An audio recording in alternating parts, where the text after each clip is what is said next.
നമസ്കാരം. ക്യൂ മലയാള UK ന്യൂസിലേക്ക് സ്വാഗതം. ബ്രിട്ടന്റെ കടം 2.7 ട്രില്യൺ പൗണ്ടിലെത്തിയെന്ന് കണക്കുകൾ. അടുത്ത മാസം ചാൻസലർ റേച്ചൽ റീവ്സ് അവതരിപ്പിക്കുന്ന ബജറ്റ് നികുതി വർധനവുകൾ ഉണ്ടാകും. ഇത് പ്രതീക്ഷിച്ചതിലും കടുത്തതാകുമെന്നാണ് നാഷണൽ സ്റ്റാറ്റിസ്റ്റിക്സ് ഓഫീസിന്റെ പുതിയ കണക്കുകൾ വ്യക്തമാക്കുന്നത്. കാരണം ബ്രിട്ടന്റെ പൊതുകടം GDPയുടെ 100%-ലെത്തിയെന്നാണ് ONS സ്ഥിരീകരിച്ചിരിക്കുന്നത്. ഇതോടെ ബജറ്റ് കടുത്തതാകുമെന്നാണ് സാമ്പത്തിക വിദഗ്ധർ കണക്കുകൂട്ടുന്നത്. എന്നാൽ UKയുടെ പൊതുഖജനാവിനെ ശക്തിപ്പെടുത്താൻ സമ്പദ് വ്യവസ്ഥയെ വളർത്തുകയാണ് വേണ്ടതെന്ന് മുൻനിര എക്കണോമിസ്റ്റുകൾ ചൂണ്ടിക്കാണിക്കുന്നു. ഹാംഷെയറിൽ ആഞ്ഞടിച്ച കൊടുങ്കാറ്റിൽ വൻ നാശനഷ്ടം. നിരവധി മരങ്ങൾ കടപുഴകി വീണ് പല കെട്ടിടങ്ങൾക്കും നാശനഷ്ടങ്ങൾ സംഭവിച്ചു. കൊടുങ്കാറ്റിൽ ആർക്കും പരിക്കുകൾ ഏറ്റിട്ടില്ലെന്നും ജീവപായം ഉണ്ടായിട്ടില്ല എന്നും ഫ്രഷ്മോർ ബറോ കൗൺസിലും സ്ഥിരീകരിച്ചിട്ടുണ്ട്. കേടുപാടുകൾ സംഭവിച്ച മരങ്ങൾ ശ്രദ്ധയിൽപ്പെട്ടാൽ എമർജൻസി വിഭാഗത്തെ അറിയിക്കാൻ പ്രദേശവാസികളോട് നിർദ്ദേശിച്ചിട്ടുണ്ട്. ആൽഡർഷോട്ട് ഭാഗത്തുകൂടി പ്രാദേശിക സമയം ഉച്ചയ്ക്ക് 12 മണിക്ക് ശേഷമാണ് കൊടുങ്കാറ്റ് 2 കിലോമീറ്റർ നീങ്ങുന്നത് ശ്രദ്ധയിൽപ്പെട്ടതായി the tornado and research organisation സ്ഥിരീകരിച്ചത്. ടൊർണാഡോ പ്രത്യക്ഷപ്പെട്ട സമയത്ത് ഇടിയും മിന്നലും അനുഭവപ്പെടുകയും ചെയ്തിരുന്നു. ലിവർപൂളിൽ വ്യോമാതിർത്തി നിയന്ത്രണങ്ങൾ ലംഘിച്ചു പറത്തിയ ഡ്രോണുകൾ പോലീസ് പിടിച്ചെടുത്തു. ലിവർപൂളിൽ നടന്ന ലേബർ പാർട്ടി സമ്മേളനത്തിനിടെ വ്യോമാതിർത്തി നിയന്ത്രണങ്ങൾ ലംഘിച്ചു പറത്തിയ ഡ്രോണുകൾ പോലീസ് പിടിച്ചെടുത്തു. സെപ്റ്റംബർ 20 രാത്രി 10 സെപ്റ്റംബർ 26 പുലർച്ചെ 5 ഇടയിലാണ് പോലീസ് ഡ്രോണുകൾ പിടിച്ചെടുത്തത്. മെർസിസൈഡ് പോലീസിന്റെ അനുമതിയില്ലാതെ സമുദ്രനിരപ്പിൽ നിന്ന് 2000 അടിക്ക് താഴെയുള്ള പ്രദേശത്ത് ഡ്രോണുകൾ പറത്തുന്നത് കുറ്റകരമാണ്.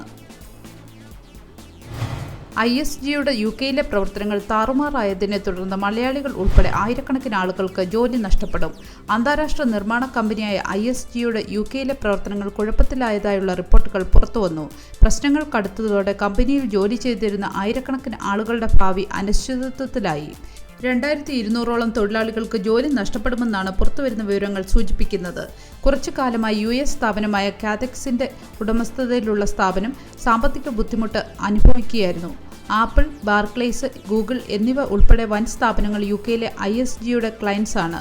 UKയിലെ ജയിൽ നവീകരണം ഉൾപ്പെടെ 69 സർക്കാർ പദ്ധതികൾ ISGയുടെ നേതൃത്വത്തിലാണ് നടക്കുന്നത്. കൂടാതെ 100 കണക്കിന് ചെറുകിട കമ്പനികളാണ് ISGയുടെ സബ് കോൺട്രാക്ട് എടുത്തിരിക്കുന്നത്. കമ്പനി കടുത്ത സാമ്പത്തിക പ്രതിസന്ധിയിലായതോടെ ESUയുടെ സബ് കോൺട്രാക്ട് എടുത്ത കമ്പനികളെയും ജീവനക്കാരെയും ഇത് ബാധിക്കും. കടുത്ത പ്രശ്നങ്ങൾക്ക് ഇത് വഴിവെക്കുമെന്നാണ് പുറത്തുവരുന്ന റിപ്പോർട്ടുകൾ സൂചിപ്പിക്കുന്നത്. ട്രിപ്പിൾഡെമിക് വൈറസുകളെ തടയാൻ NHS വാക്സിൻ അപേക്ഷ നൽകി.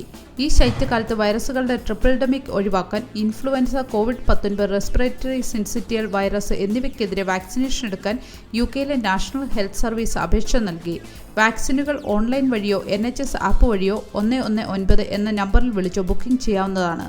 സെപ്റ്റംബർ 1 മുതൽ ഗർഭത്തിന്റെ 28 ആഴ്ച മുതൽ ഗർഭിണികൾക്കും സെപ്റ്റംബർ 1 അതിനുശേഷമോ 75 വയസ്സ് തികയുന്ന മുതിർന്നവർക്കും ജാബ് സ്വീകരിക്കാൻ അർഹതയുണ്ട്. ബ്രിട്ടീഷ് എയർവേസ് UK വിമാനത്താവളത്തിൽ നിന്നുള്ള സർവീസുകൾ വെട്ടിച്ചുരുക്കി. ബ്രിട്ടീഷ് എയർവേസ് സതാംപ്ടൺ എയർപോർട്ടിൽ നിന്നുള്ള സമ്മർ ഫ്ലൈറ്റ്സ് താൽക്കാലികമായി നിർത്തിവെച്ചതായി എയർലൈൻ സ്ഥിരീകരിച്ചു. തീരുമാനത്തിന് പിന്നിലെ കാരണം ഇതുവരെ അറിവായിട്ടില്ല. ഈ പ്രഖ്യാപനം ആയിരക്കണക്കിന് യാത്രക്കാരെയാണ് ഞെട്ടിച്ചത്.